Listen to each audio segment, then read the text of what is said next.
लड़कियां मिठाई की तरह होती हैं, उनको खुला रखोगे तो उसके ऊपर चूंटियां तो आएंगी। ये एक भयानक बयान जो है, ये जो एक केस हुआ था निर्भया केस, उसका जो सबसे बड़ा जो सस्पेक्ट था या कन्विक्ट था, उसने कहा था जब उससे पूछा गया कि तुमने ये रेप क्यों किया, तो उसने ये जो है ये भयानक किस्म का बयान दिया था। लड़कियां मिठाइयाँ नहीं होती, लड़कियां भी इंसान होती। और ये जो बेसिक कॉन्सेप्ट है ना चीज का, ये इसकी दो वजह, एक तो मैं आपको बताती हूँ कि रेपिस्ट किस किस्म के होते हैं, और दूसरा मैं आपको बता रही हूँ ये मेंटेलिटी जो है ये कहाँ से आ रही है। तो ये जो लड़की जिसका डॉक्टर का जिसका हुआ है, सब कुछ रेप हुआ है अपने यूनिवर्सिटी, उसने बेचारी ने क्या कपड़े पहने होंगे, वो तो सोई भी थी। तो this doesn't have to do anything with the clothes you are wearing, it has to do here. हमारे मर्द जात की जो मेंटेलिटी है वो इतनी गंदी और इतनी बदबूदार हो चुकी है कि वो अपने गंदे एक्ट्स को कवर करने के लिए, ये एक एग्रेसिव बिहेवियर होता है नॉर्मल, जिसको अपने गुनाह को दूसरे पे लादने के लिए। अच्छा, ये बहुत सारी बातें मैंने कर दी, इसको एक्सप्लेन करना शुरू करते हैं वन बाय वन। सबसे पहले आपने एक पिछले दिनों में दूर नहीं मैं जाती, पिछले दिनों आपने एक मूवी देखी होगी एनिमल।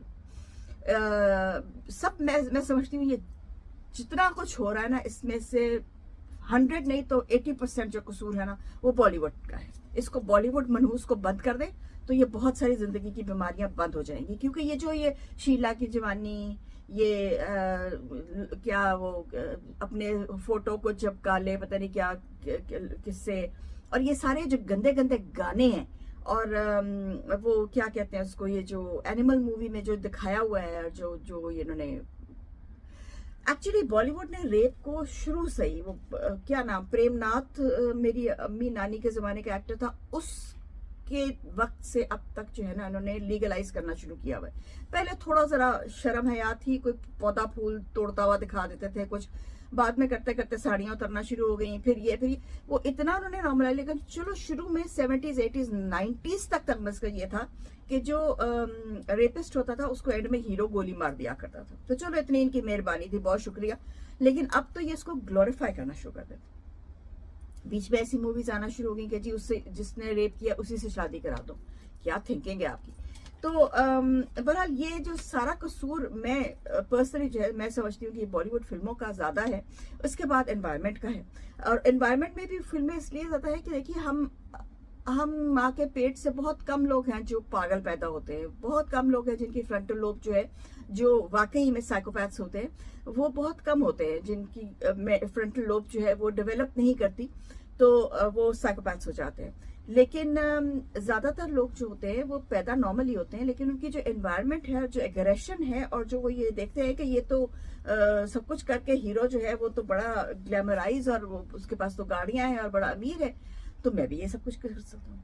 ये थिंकिंग इसलिए है क्योंकि जो हमारी कौम है, India, Pakistan, Bangladesh, Indonesia, even American, आप देख लें, they are 80% illiterates, under graduates.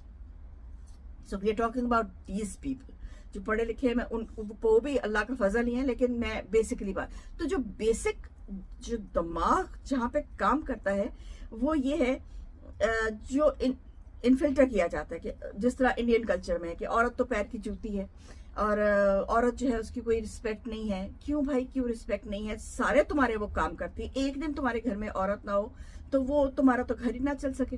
तुम्हारे कपड़े धोती है, खाना पकाती है, तुम्हारे गंदे लॉन्ड्री करती है, तुम्हारे बच्चे पैदा करती है, तुम्हारे घर को साफ रखती है, सब कुछ तो औरत करती है। औरत ये सब कुछ करती है तो तुम बाहर निकलते हो साफ कपड़े पहन के जाके बाहर कमाने के लिए, तो उसको इज्जत तो देनी पड़ेगी ना, लेकिन नहीं देते।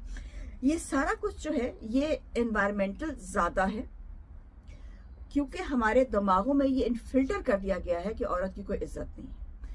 और दूसरी तरफ से औरतों की गलती ये है कि ये जो मेरा जिस्म मेरी मर्जी की वजह से औरतें कुछ ज्यादा ही फट के बाहर आ गई हैं। ये भी देखिए, गलती जो है वो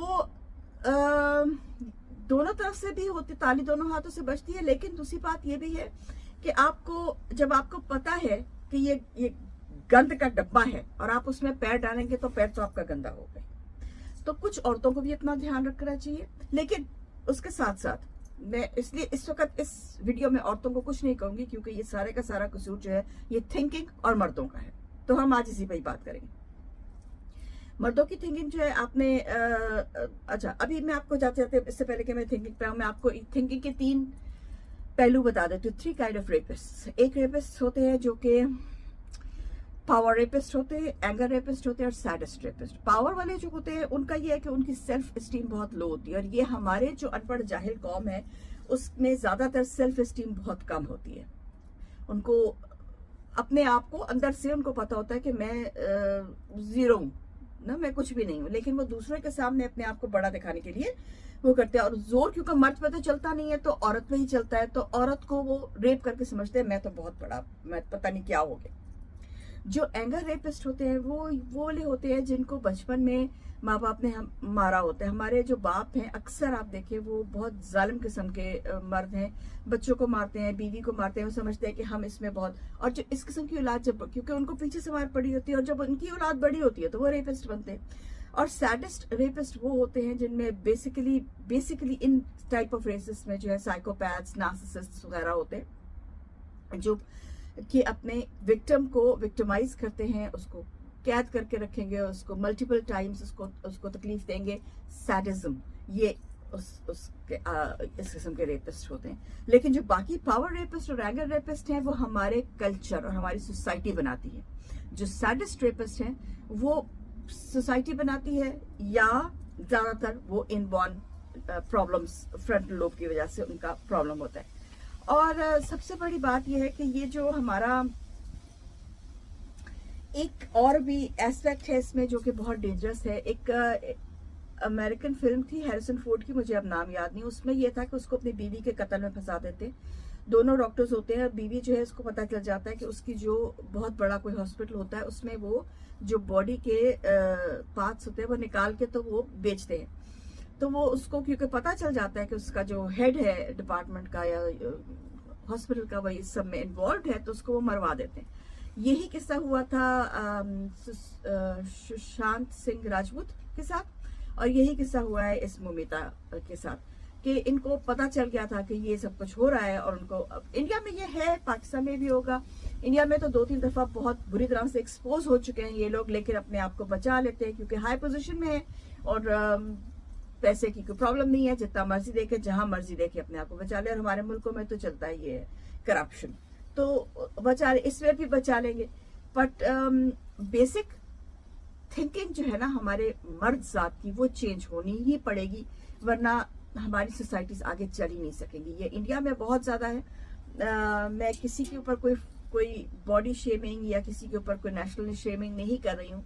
पाकिस्तान में भी उतना ही है, इंडिया में भी उतना ही है। हमारे जो मुल्क है उनमें सारों में ये थिंकिंग है कि जी मर्द जो है वो तो मैं किस्सा किसी का नाम नहीं लेती, लेकिन मेरे पास ऐसे भी केसेस आते हैं कि मतलब नाना दादा की उम्र के लोग। ये बात नहीं है कि आप शादी ना करें, लेकिन अगर आप दूसरी शादी करना चाहते हैं तो आप का पीछे का दिमाग ठीक होना चाहिए। आपका दिमाग ये होना चाहिए कि ठीक है, I need a life partner, वो एक और बात।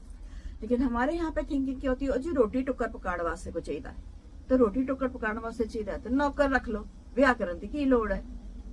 तो ये हमारी बेसिक थिंकिंग है, और इसको हम बूढ़ों में तो बदल नहीं सकते, लेकिन अगर हम यंग जनरेशन में बदल सके कि वो इज्जत करना सीखें और किसी दूसरे की बहन बेटी को सड़क पे चलते हुए जाके सीटी मारते हुए से पहले वो सोच लेगा कि अगर मेरी बहन या मेरी माँ या मेरी बीवी चल रही हो और उसको कोई ऐसे सीटी मारेगा तो कैसे। अगर हर बंदा ये सोचना शुरू कर दे तो शायद ये मोमिता वाला केस ना हो। जो हुआ है वो होना ही नहीं चाहिए था। सुन के रोंगटे खड़े हो गए मेरे। और आई एम श्योर कि इधर से भी इसको जिन्होंने किया उसको निकाल लेंगे, बिकॉज वो एक ही बंदा उन्होंने पकड़ा है और वो कह रहे हैं हाँ जी मैंने किया है, विच इज ऑब्वियस के उसने अपने सर लिया, उसको पैसे वैसे दिए। मेन किस्सा जो है वो बहुत और है जो मैं यहाँ पे नहीं कहना चाहती, पता हम सबको ही है। आई होप कि अल्लाह हमारे बच्चों पे रहम करे। टिल देन, जीवन परदेसी, मैं